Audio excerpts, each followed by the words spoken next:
What is going on, Miguel? What is going on, Adam? How you doing today? I have no complaints. We have a funner episode for you, I guess you can say, for our listeners and our watchers on the YouTubes. We both promised it was going to be a shorter episode today. We'll see how that goes. We've got two topics, really. One of them is uh, talking about a trailer. The other one is a photo that was officially released, and obviously the box office. Um, there's not too much going on. That's fine. We're You all know, gearing up for Barbenheimer. we are gearing up for Barbenheimer because next week's a really big week Yeah, for we're going to everybody. be crushing out so much. And then we have another episode of TV Inquiry this Thursday. So Ooh, check it okay. out. Check it out. Nice. And if you haven't yet, checked out Adam's Monday Movie News Monday that happened last week. Yeah. Please do check it out. Got an episode Uh, coming for you next Monday. So, or mhm. this upcoming Monday, I should say. Really quickly before we get into any news or don't yeah, any news, make sure you are subscribed to the YouTube channel if you're not. If you're listening to this, make sure to subscribe at youtube.com/at our real addiction. Follow us on Instagram at our real addiction, and on Twitter at our real pod, and on TikTok, of course, at our real addiction. Um, we this is what you call it. The 127. Yeah, this is episode 127.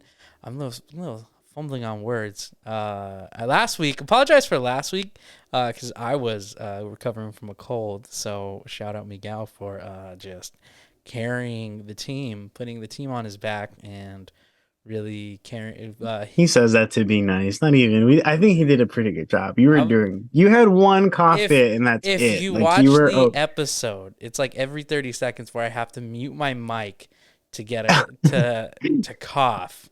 If you go back and watch it, when I was editing, I was like, damn, I did was you coughing a edit lot. yourself out as well? Like, No, did you? no, I You didn't. like. I didn't.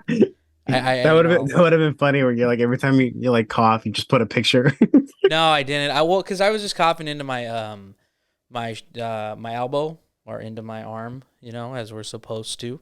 But yeah, no, I was recovering from a cold. This happens like I feel like I'm sick every year around the 4th of July. I during the weather change. Really, really weird. But obviously, welcome back to the podcast. It's episode 127, according to Miguel. I don't have the fact checker to do that, but It's 127, I believe. Yes. I'm gonna take his word for it. Speaking of Barbenheimer next week, did you hear AMC Yes. release the numbers for how many people are doing the double feature that day? 20,000 people That's are uniting insane. forces to catch a double feature for And Barbenheimer. and I we're a don't think this has part of been that. done before. There's no way. There's no 20,000 way. people? There's no way I don't think that's been done before. There's no Especially when way. it comes to two different entities in terms of entertainment. Of course, the Two different Barbie, genres, yeah. and then you have this Christopher Nolan pick. However, history does repeat itself because back in 2008, when Mamma Mia came out, Uh-huh. Nolan was competing against Mamma Mia with The Dark Knight. Huh.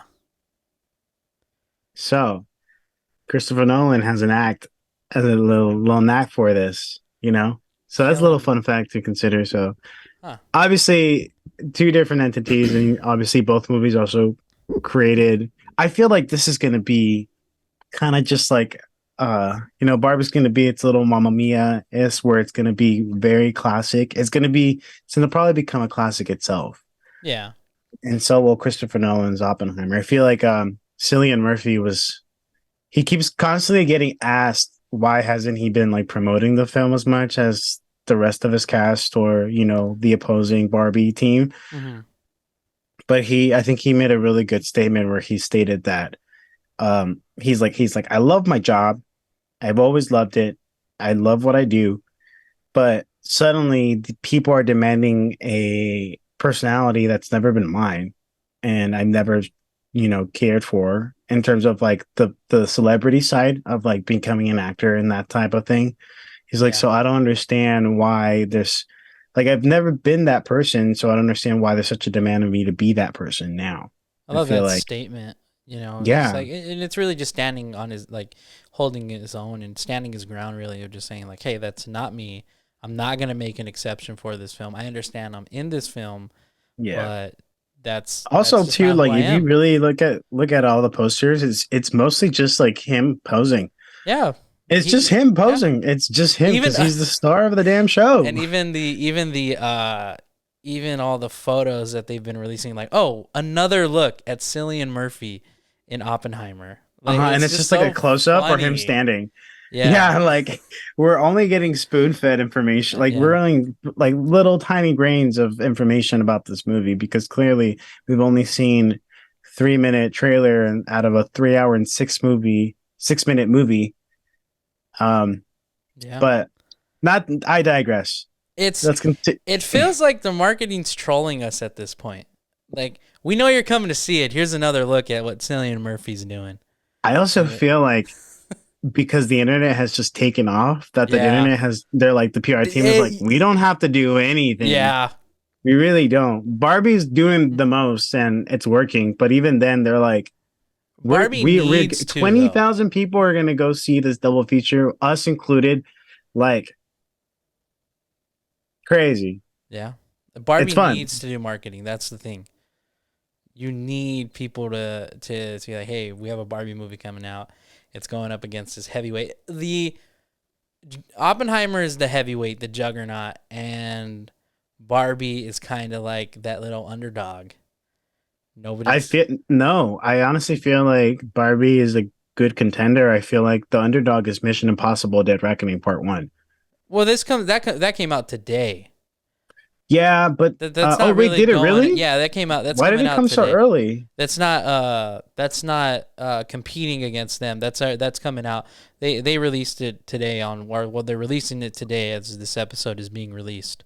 What? Yeah, That's interesting. yeah, it comes out the I 12th. heard some people catching a showing on Monday. No, well, yeah, you can obviously get tickets for that, but yeah, you're able to watch Dead Reckoning Part One. Do This they do that because of these two contenders here? I got no clue, but it's been marketed for the 12 for as long as I can remember. I know Wow. Barbie does have an early access showing that like sold out instantly. Um, but yeah, don't get me wrong. I know Barbie's gonna make a lot of money quickly, and then I feel like it's gonna just die off. Like how the summer films is. And the reason I say Oppenheimer is the juggernaut is because at the end of the day, it is Christopher Nolan. You can't Yeah, you but you also can't have Greta bet. Gerwig No, that's as true. well. That's true. Like I mean, obviously again, two different style and directors, right? Yeah. And and not to put them against each other because I feel like they stand on their own very well, but there's a lot of obviously there's been a hit after hit with Nolan and there's been hit after hit with Greta. Yeah. So at least in terms of like her style of movies, The you know, but the money reputation. makers have been more with Nolan because Yeah. of these big, and not to do a pun, but these big interstellar movies that he releases Yeah. Yeah. that have Nolan's got more common. massive movies. He films everything Yeah, in IMAX. What's not to, and that's why I say he's viewed it as the heavyweight, yeah, yeah, yeah, because he's coming yeah, out swinging. yeah. I got no I really hope. CGI in my film. Yeah, he really said that. He said there's like probably no CGI in this film whatsoever, Yeah. and hopefully, I mean Barbie, because All Barbie Land is CGI. real. All CGI. But no, yeah, you wanna jump right into this Yeah, let's box hear the box office office because I'm actually numbers. really interested about what's going on there. I saw it and I feel bad for one particular movie that they didn't even make it to the top five. So I'll talk about it after. Okay, I didn't even. You know what? I'm gonna wait for you to bring it up. I was gonna look it up, but no spoilers here. I want to be surprised. Coming in at number 5 is Spider-Man: The Across the Spider-Verse, coming in with $8 million, bringing the grand total up to 643,350 of 8 of that being domestic, and 284 of that being international. It's gonna top off at like maybe 660 I mean, 8 million. It's gonna reach 650 this weekend. Uh, Congrats to it. Like again, again, That's amazing. I can't help but be happy for it because it received the flowers that the first one just didn't get. Um, you And know, doubled it. yeah, I think yeah, doubled it. Yeah, coming in at number 4 is Elemental with 10 million even, bringing its grand total up to 255 million. 111 of that being domestic, 144 of that being international. Coming in at number 3 is The Sound of Freedom, making $19.7 million. Came out on July 4th, and it's currently sitting at $45 million worldwide. All of that being domestic, as it is only released domestically. Coming in at number 2 is Indiana Jones and the Dial of Destiny, making $27.4 million, currently sitting at $252 million, 125 of that being domestic, and the remaining 127 of that being international. And with no surprise, the conclusion to the family, I forgot their name already, the Insidious family, but coming in at number 1 is the Insidious The Red Door with $33 million, making $68 million in its opening week, 36 of that being domestic and 31 of that being international. Any surprises with the top 5 before you go and hit Um, us with the shocker that didn't make the box office? Honestly, well, yes, I have two about the first. I have thoughts on obviously Insidious: The Red Door, and then I Mm-hmm. have more thoughts on Indiana Jones: The Dial of Destiny. Recently, I had three friends of mine that went to go see this movie, Mm-hmm. um, and they all agree with me, in I think with us too, that the movie lacked heart. They didn't really enjoy it as much as the previous film, Kingdom of the Crystal Skull. They felt like there was character assassination with Indiana Jones specifically in Mm-hmm. terms of his arc, and some people weren't fans of Phoebe Waller-Bridge, which I'm biased about, but only because I'm like I love her, and I don't know. I think she did a really good job in that, but I think again too, there's just the same things that I feel we both discussed in the previous episode about it, where we agreed that um, the movie lacked magic, heart, Mm-hmm. and at least a preferred end game for Indy. Yeah. But for Insidious, The Red Door, another letdown. I want to say, I'm not gonna lie to you. I feel a little let down. I rewatched Insidious 1 and 2 prior to seeing Insidious: The Red Door, because that's basically the continuation. Insidious 3 is a prequel to what happens to the Lambert family. And then Insidious 4, The Last Key, is also another prequel, but focusing on Elise and the two guys that look like they work at Geek Squad, but they don't. um, and honestly, my thoughts, I feel like the movie dragged in the sense that it took half the movie to get to its intention. I feel like they didn't know what to do with some of the characters. I was a little sad that the sideline Rose Byrne, when she was basically the main, um the lead in these, in the sense where, yeah, the focus obviously is on the Lambert family, but she's the one who dealt with most of it on her own accord. She's the one who basically got a red tea kettle to her back in the second one, and had to, go against her husband who was possessed, and had to like make sure the children were okay and all these things. I feel like I feel like some of the monsters were pointless. There were some pretty good scares, but I feel like it falls short with the entry. It feels like it doesn't really finalize it. And apparently it's setting up a sequel, maybe, because there It's was a post-credit scene that Adam mentioned. It teased it, and I feel like it's kind of just to, no pun intended, leave the door open in case you want to go back to this franchise in like 5, 6 years. 100% agree with you, Insidious, with Insidious The Red Door.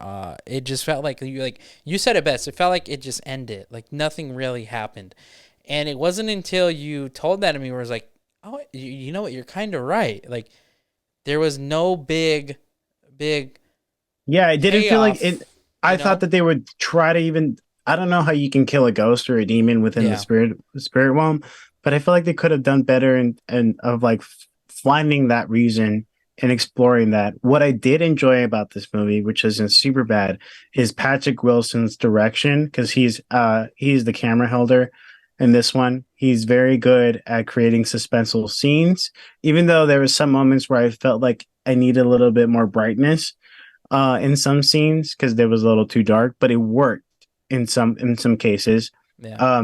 I love the father son relationship. I love that they were at odds. I also love the fact that we kind of revisit. We find the Lambert family broken. They're not together. There was a divorce between her and Rose Byrne's character. Yeah. I mean, her and Patrick Wilson's character, and that is realistic. Like if you think about it, if you had something like that happen to you at a very young age, and then your parents kind of broke up, and for reasons unknown, things are cloudy. I feel like that part of the storytelling was good and interesting, but it should have not like so focused so much on like the past. It should have been like, um, well, yeah. I mean, I don't know. I don't know how to word this. I just feel like I was let down a little bit, and it Yeah, just because that's it ended. fair. That's fair. And I, I think the letdown is more of on like the storytelling of the film. Because Patrick Wilson, I think, from a director standpoint, did a really good job, especially with like some of the camera angles that he had within this film. I thought they were just really utilized, like really, really well in terms of what they were doing, capturing the shots. In terms of like piecing everything together, the film just kind of really never got off the ground outside of it's a brother, or excuse me, a father and son storyline. Like you said, Rose Byrne being completely sidelined up until the third act, where she comes in. Her only real purpose in this film is to tell, Josh Lambert, the dad, that hey, like you. I need to tell you the truth in the sense, and like this is like you've had your mind wiped, and yeah, it's just like, and that was really the only importance she kind of serves in this film, which it, sucks because this is a conclusion to a storyline that is what 10 years old now, and you yeah, can't properly close it off. Because one of the biggest things I said after when we were texting is just like, yeah, they brought back the lipstick face monster, and he's completely pointless in this film. yeah, It was nice to see the cameo of the witch, or the ghost lady, the one that took over Elise's body, or Josh's body at the end of the first one. It was nice to see her in that quick cameo, but again, she was only really just a scare factor, whereas the whole antagonist of this franchise has been this lipstick red monster, and they just didn't do anything. He was just there. He had this like small little cameo, and then the story, like you said, just kind of ended. yeah, And it's just like, and yeah, obviously, the after credit scene teases, hey, the light is still on, which means, the door may be opened again. Um, it's just kind of hard to see, like, it's just like, I don't, if it's the same people writing the sequel, if they continue to do it, I don't care to see it, just because it was just like, hey, we're doing this for more of like, we know it's going to kind of draw people into the film. We're going to yeah, underdeliver.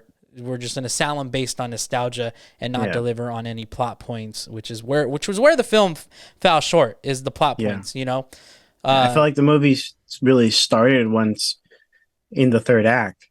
yeah, and then it just ended, Yeah, you know. and that sucked. And another thing that's kind of you know I'm resenting a little bit. It's because think of the Conjuring universe and how those movies are doing well and continue to push the boundaries of scare factor, but Mm-hmm. also in terms of the storytelling. Like we're getting the sequel to The Nun, and that looks pretty good. Looks a lot better than the Because first one, because the first one wasn't all yeah, that good. yeah, and I mean the first one wasn't all that good either.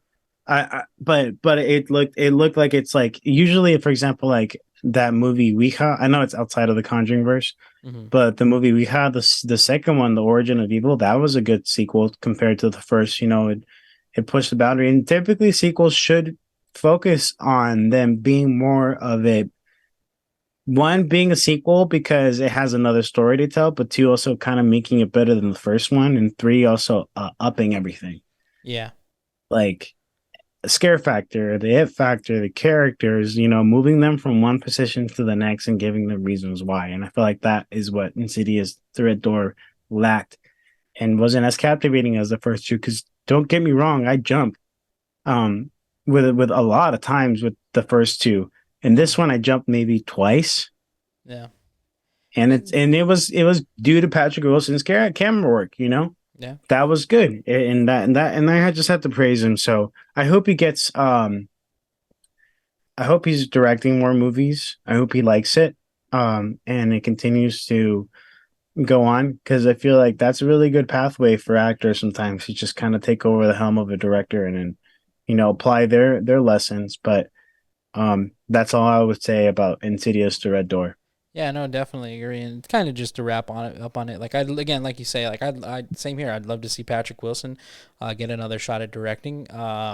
If they can give him a well enough script, I think he can honestly be a decent filmmaker, converted filmmaker, from actor to director. I can see him, directing a Conjuring film if it gets there, and That'd be great. because I mean, at the end of the day, The Conjuring has delivered in all their storylines. For the most part, they have always been interesting enough to create a universe. Whereas Insidious is kind of plateaued, really really quickly. And this one, was just kind of like, hey, we don't know what to do. Let's go revisit our original storyline and get a nostalgic act out of it. Yeah. Um, but One of the shockers for me in terms of the box office, though, was Joyride only making $5.8 million on its opening weekend. And it's really sad because the movie has been praised online. However, it has also been mixed reviews, but it sits pretty happily at a 75 Metascore, with the majority of both critics and audiences enjoying this movie. I'm not entirely too sure why it's not succeeding, especially when the only other comedy has been No Hard Feelings, and that has also been doing good.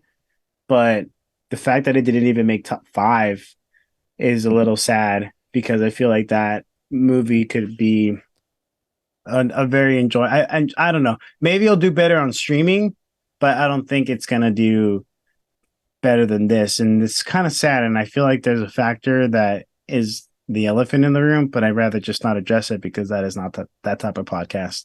But I am sad, and I really do encourage people to go watch this movie because it's really funny, and it's one of those things where it's kind of like The Hangover, mm-hmm. and like you watch it and you're like, wow, that was really good. But it's like, you only want to watch it once. Yeah, like I mean, you want to watch it maybe twice, but you like recommend it to your friends, And then it's produced by the same people that made Girls Trip, which I love too, and that was a really good sequel. I mean, movie, and is also getting a sequel, so I'm excited. But that's my only thing about the box office that I'll finalize with because, yeah, All right. my last thoughts, yeah. Yeah, I haven't seen it. I didn't know it was out already. In terms of that, I'm gonna be honest, I haven't even seen a trailer for it. Really? I saw it a Yeah. couple times for the movies that I went to go see. Ashley Park though, I know her from Emily in Paris, so she's really good at that. So it's worth checking out. Ooh, nice. I didn't know you You know watched what? Emily in Paris. Yeah, I've seen it. I've seen the first season and a half. I never got through the second season. Um, But no, yeah. I did see No Hard Feelings though. That was stupidly Oh yeah, hilarious. that was good, right? Stupidly hilarious. Raunchy, but I for the most part I enjoyed the film. It wasn't like you said. It was a new light. It was a new shed light on Jennifer Lawrence. It wasn't like Jennifer Lawrence like in your face the way it was Hollywood. It was. I feel like we got to actually see like the acting skills that she can have. That she does have. I shouldn't say that she can't have because she can act her. She can go toe to toe with the best actresses. And if you want homework Yeah, on that, Silver Linings Playbook. Um, that's one of my favorite yeah, performances by her. yeah, it's I probably her loved best. it. I loved her in that, and I think also one of Bradley Cooper's best performances too. Yeah, definitely, Personally, definitely. Let's get into main topic one. Wonka came out with its brand new trailer, its first trailer. So we got our first look at Timothy Chalamet as the young Willy Wonka. Before we talk about the trailer, all throughout the trailer, I could not stop seeing Freddie Highmore.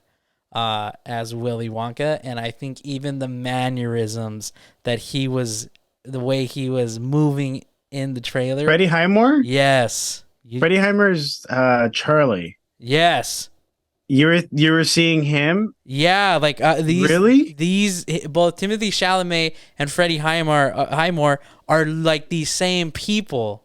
That is There such an is a interesting. resemblance. They are cousins or something. They could be cousins, I should say. They could be cousins because That is so funny. I kept seeing him in the trailer, and now that you bring it up, yeah, he was Charlie in the Johnny Depp Willy Wonka film.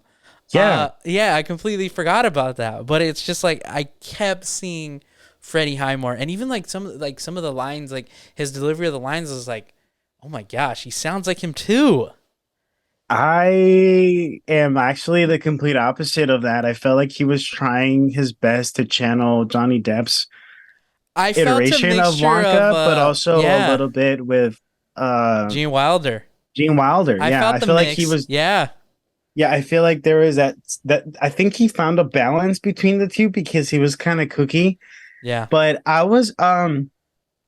couldn't. I don't know what it was. I don't know if it's just because of me. I think it's probably because of me. But I can't. I wasn't taking him that seriously in this role. At least from the trailer perspective, I just feel like it was goofy. Yeah. But maybe it'll grow on me. I don't. I think from the looks of it, it looks very. It looks really nice. The production value is high. I love that they included from the producers of Harry Potter. Well, they Like, had to because that's the only film that's been successful for them the last 20 years. So, they're only going to yeah. post their dubs. But there's a lot more L's than there are W's for Warner Brothers right now. So, Yeah, of course. I mean, that's all I'm yeah, going to say. yeah. I Yeah. mean,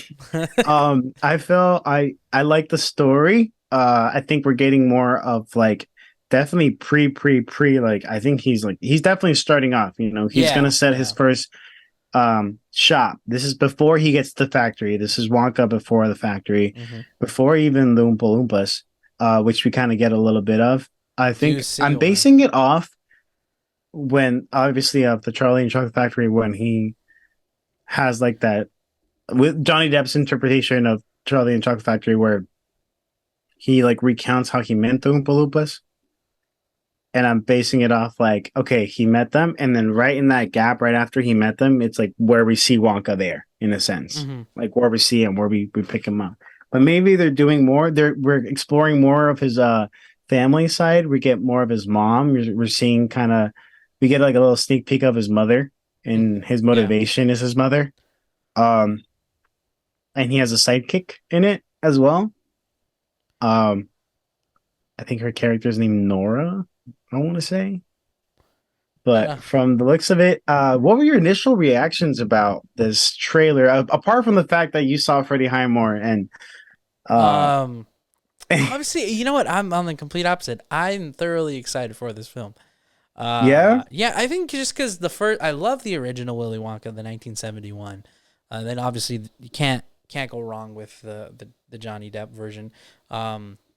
It looks very exciting.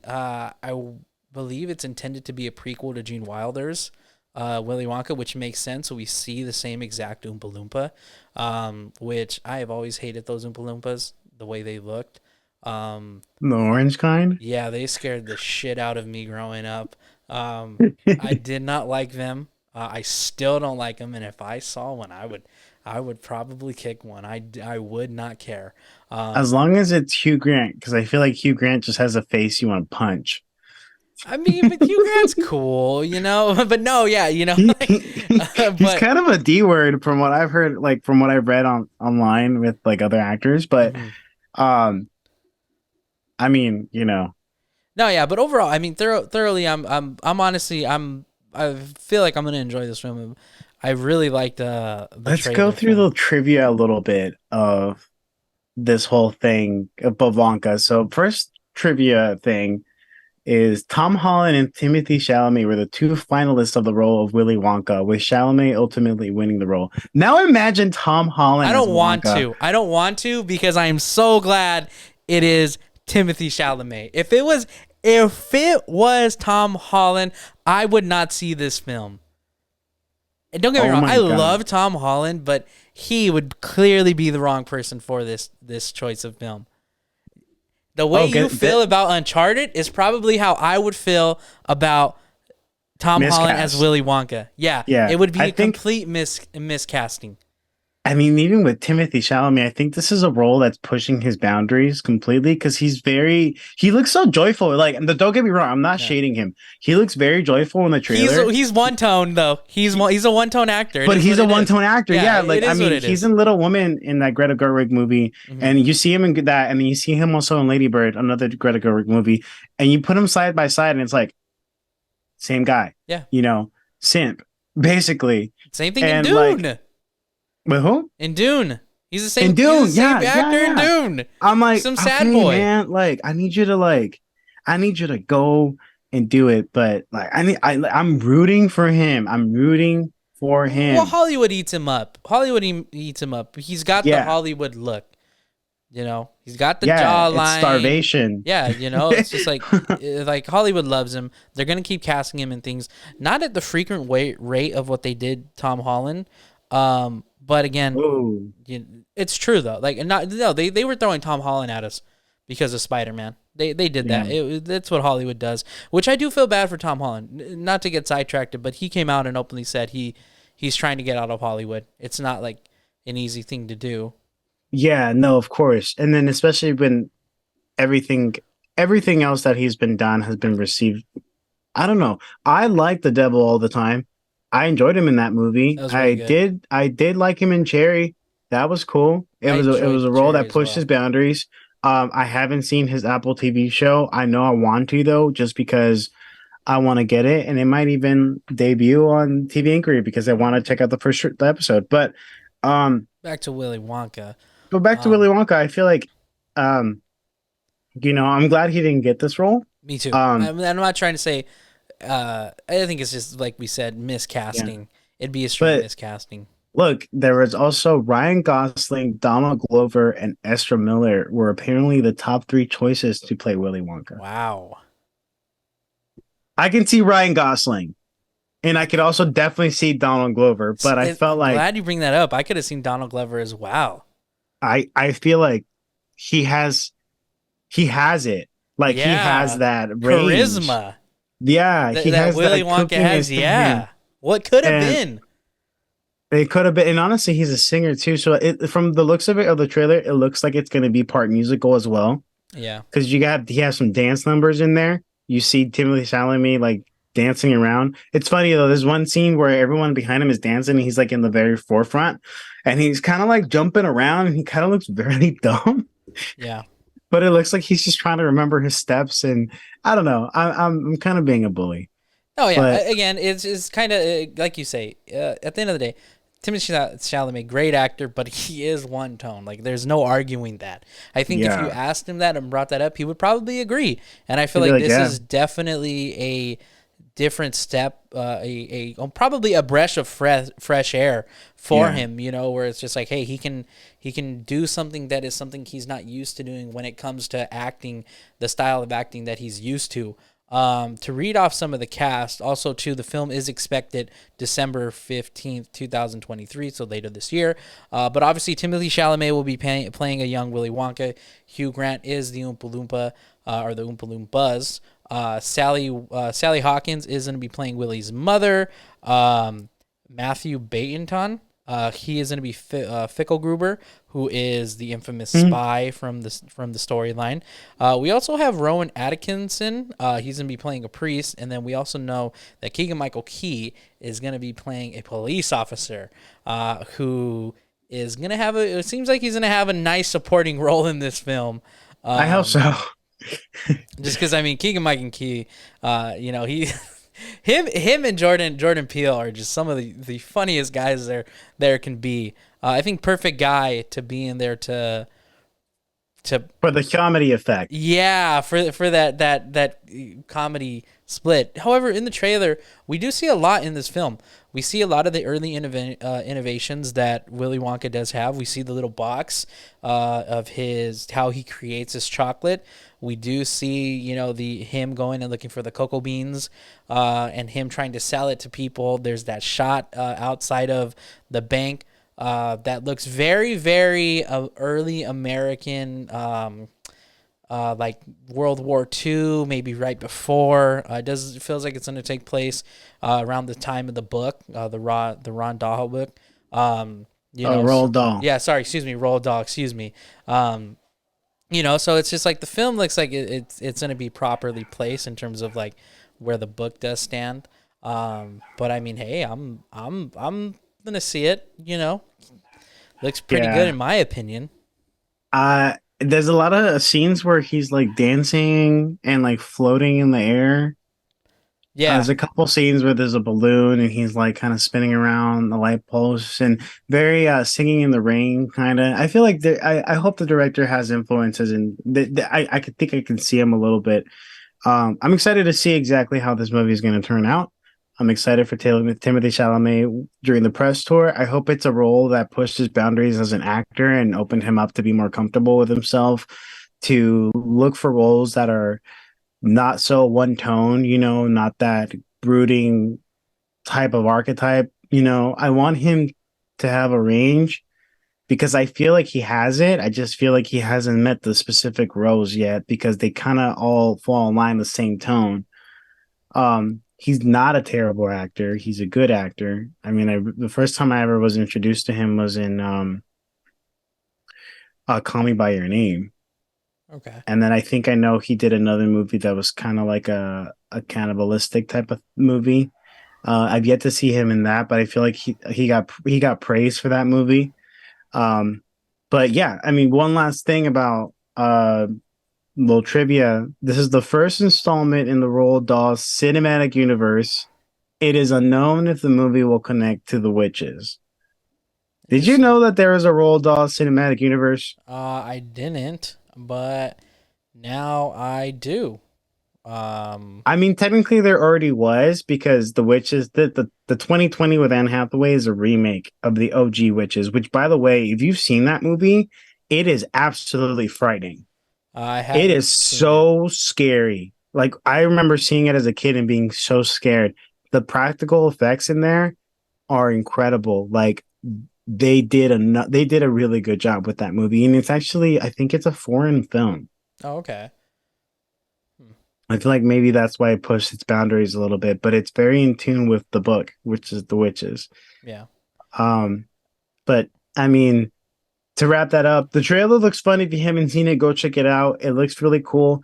I think Timothy Chalamet is going to be a breakout in this. Think It's so too. also slated for December, as you said, Adam. I feel like usually movies that are slated for later in the year are better and often received well. Mm-hmm. Um, Sometimes, Avatar, whatever. But uh, but aside from that, Dang, shots fired. yeah. Hey, look, here's but what I'll say. If Paul King can make us fall in love with Paddington, he can make us fall in love with Timothy Chalamet. And you know what? You know, Yeah. And we're all freaking excited for Paddington 3. yeah, that that we are. We can't look if that's Pedro Pascal's favorite film of all time. That should It's be everyone's our favorite movie favorite at this film point. of all time. So, and Paul King, we have to trust. And Paul King. Yeah. Final topic. This is kind of like was the talk of the town. 2 days ago, really came out on Monday. Ryan Reynolds took to Instagram to post a very, very awesome photo that I think all of us were kind of just waiting for to really just surface on the internet, and it was him with Hugh Jackman as the Wolverine. We finally get to see Hugh Jackman in the Wolverine comically inspired. I'm not going to say accurate because it's not entirely accurate. It is comically inspired, but it looks amazing. It looks badass, and it's finally awesome. It's so cool to finally see him in the yellow suit, really. Honestly, yeah, I think. Correct me if I'm wrong, but I feel like we saw the yellow suit once, but it wasn't like it was the yellow and black, right? No, it was yellow and blue, but it was post credit. And oh gosh, I don't remember which one it was. I don't know if it was the first X. I want to say it was probably like Wolverine because it wasn't like the previous ones, or maybe Days of Future Past. No, it was one of the solo films where we saw where they gave it to him and he never wore it. Oh, with like Um, because there was the Wolverine Origins, and then there's the Wolverine. the Wolverine, and then we have Logan. Oh yeah, okay, I forgot about Logan. Well, Logan's that's its own separate thing of Yeah, of course. perfection. Which Um, a lot of people were asking, even I think the director James Mangold was kind of like, I'm kind of pissed that they're bringing him back because I felt like I did a service here. I felt like the movie had levels with Logan. yeah. But Hugh Jackman promised fans that his return as Wolverine in the upcoming Deadpool 3 would not screw with Logan, the 2017 X-Men. Hmm. The 2017 X-Men tentpole that brought an end to the superheroes movie arc by killing him off. So that's what Logan is. But it appears Jackman was telling the truth as the first look at Deadpool 3 shared on Jackman and co-star Ryan Reynolds Instagram finds Wolverine sporting his classic yellow and blue costume from the comic books. Um, this appears not to be the iteration of Wolverine that Jackman previously played, as the superhero has never worn this costume on the big screen before. Um, which is great because I'm now trying to pinpoint exactly which iteration of Wolverine we're getting, or if this is going to be a whole new one.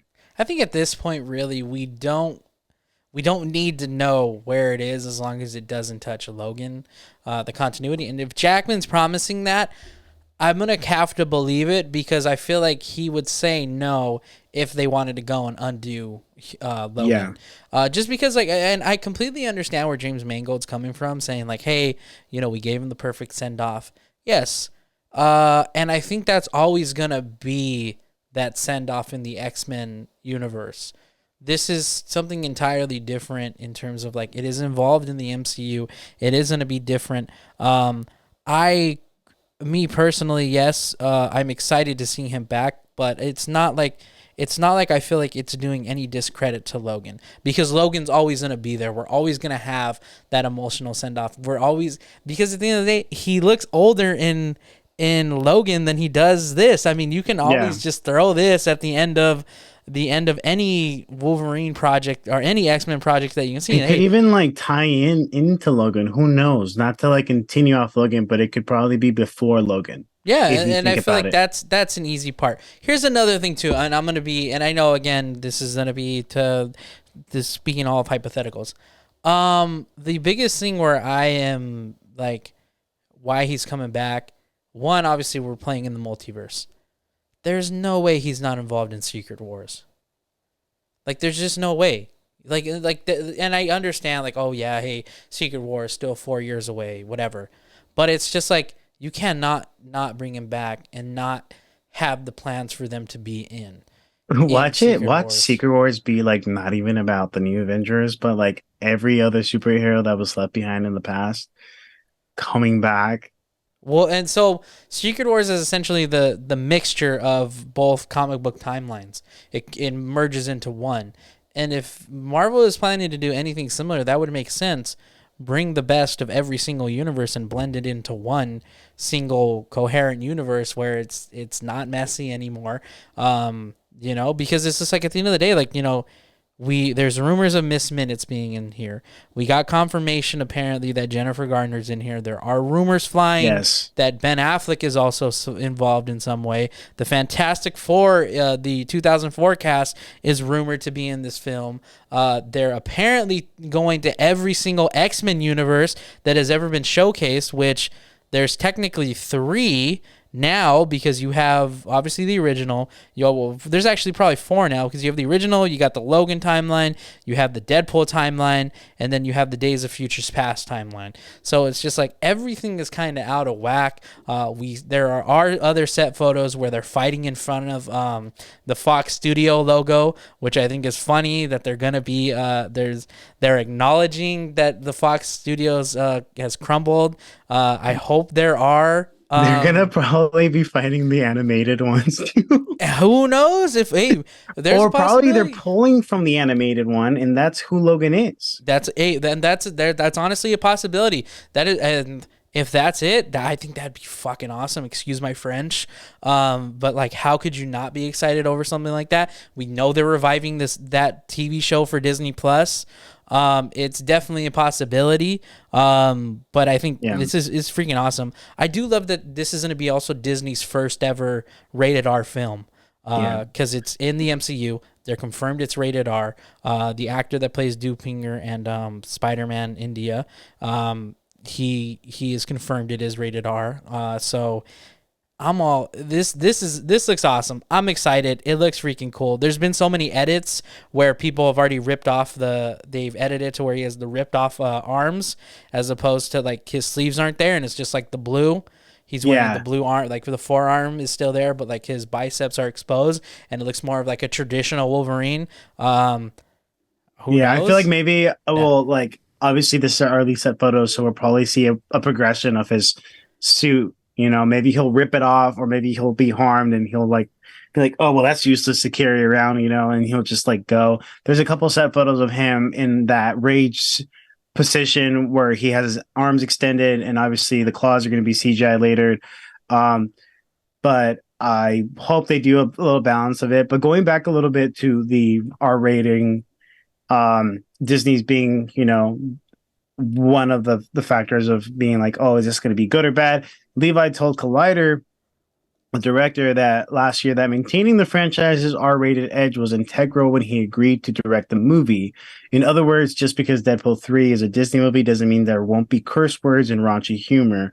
Deadpool 3 writers Rhett Reeves and Paul Wernick also stressed last year that Disney would not be screwing with the franchise's R rating. They're going to let Deadpool be Deadpool, you know, they state. It's not like any particular joke may be the one that they say, you know, that's too far. That could happen. But to this point, it's been nothing but support. It's been nothing but how can we help you? What from our universe would you like to use? How can we make life easy? And we're going to let Deadpool be Deadpool. We're not, this is not going to be a Disney feed Deadpool. It's going to be, you know, its own thing. So they're excited about it. And it's honestly up to the writers and the director all together. And obviously Ryan Gosling and the team to pull this movie forward and make it as perfectly as it is. Because if this movie succeeds, Deadpool is going to have a very solid trilogy and a great introduction into the Marvel Cinematic Universe. I I like wholeheartedly believe that. Because it's so easy because like let's say okay, Kevin Feige is allowing the MCU to slowly adapt. He gave James Gunn's the first ever F bomb. Of course, he was against it. But for him to come out and say like, hey, like yeah, you can go out, you can do your rated R. Agree to allow Sean Levi to do the Deadpool 3 rated R. That's changing the way the MCU has been. And I think if you want the MCU to constantly evolve and bring that magic in, there at some point you do have to address rated R. Because in all honesty, how much better would Endgame have been, or even Infinity War, if you had like that Yeah, extra curse words. exactly? Because again, and it's just like and the prime example is that like how myself included, and a lot of fans where it was just like everybody wanted Iron Man to say F you when he snaps and he sees Thanos. Like what better way to go out, to say, it's just like the guy who has constantly been my villain for the last 11 years, and now you're here, he's able to, his final words to him when he finally beats him are the two biggest, the biggest insult you can give him, so it's just like, I think like with the uh, MCU, I yes, I agree with you on that. I feel like, but I still will argue that I am Iron Man. is iconic. It is iconic. Yeah, Yeah. because his whole it goes really well in terms of like a parallel with I am inevitable. You know, Yeah. sorry, Yeah. that's a big word for 100%. me. But it's like um there's a balance when it comes to writing scripts in terms of using language. Sometimes it could just be like, oh, obviously you don't know how to write or you don't know how to like, you can carry an insult, you can be impactful of saying like the F you back in the most subtle and unique ways, and it'll pay off very well. And I Yeah. felt like I Am Iron Man is that complete F you to him because Yeah. he's like, I'm using your, but I'm using mine as well, you know? And I Yeah. feel like obviously if there was a couple more things, but also I want there to be carnage. Like I want there to be blood. I feel like not only does this focus on language, I want them to push the boundaries on that of like, dude, you're fighting wars here. You're not gonna see any blood. 100%. You know, it's just like even in like, but No like, body parts. yeah, no, yeah, 100%. These battlegrounds would be a lot more gruesome if they, Sinister, yeah, yeah. you know, and Yeah. I mean, like, a lot less forgiving, I should say. You know, and there would be a sense of realism to them because of everything they've gone through. Look at they fought the Chitauri, they fought the Day of Ultron, they fought yeah. Thanos twice. You know, it's just like it's these battles would be very unforgiving in terms of Yeah. like there was the rumor of the original script where Thanos is gonna rip off the 2012 Steve Rogers' head. How do you do that without blood? You know, it's just like, and you know, Right. so it's just like, hey, and even then when they chopped off Thanos' head and his arm, you know, so it's just like you've already been pushing the boundaries, kind Yeah. of. You've I mean, taken a we step kind of back. saw a little bit of the way why it's so memorable for me, and even why it was so memorable for the character then was during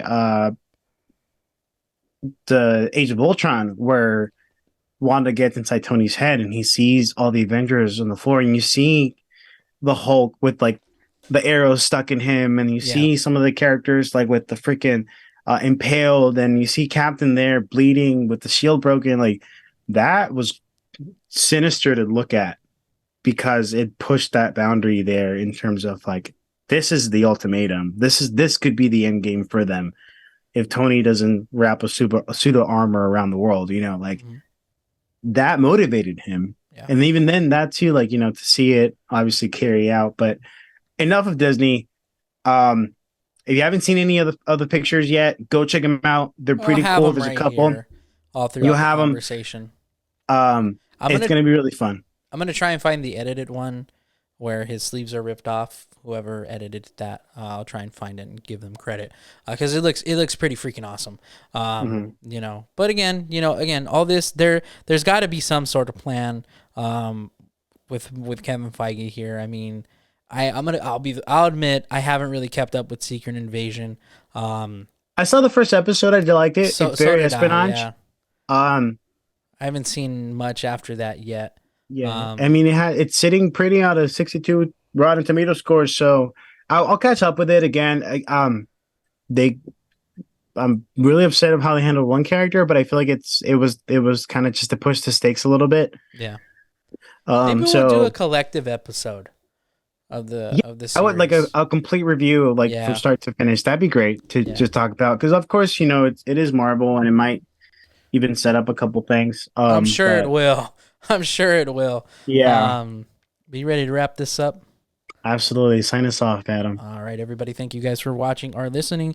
If you are listening, you're missing out on so much here, video wise. So subscribe to us on YouTube. It's youtube.com/@ourrealaddiction, and follow us on our social medias, which will be linked down in the description below, as well as the beginning of the episode. So if you want to go back and hear the ads, there they are. Also, when you're subscribing, hit the bell notification to make sure you're up to date with all our videos, because we got 2 other shows on here in Movie News Monday and TV Inquiry, which you are going to get a new episode from both shows within the next couple days. So stay tuned for it. As always, I'm Adam. And I'm Miguel. And this was episode 127 of Our Real Addiction, Sick Parvis Magnet. Sig Parvis Magna, everybody.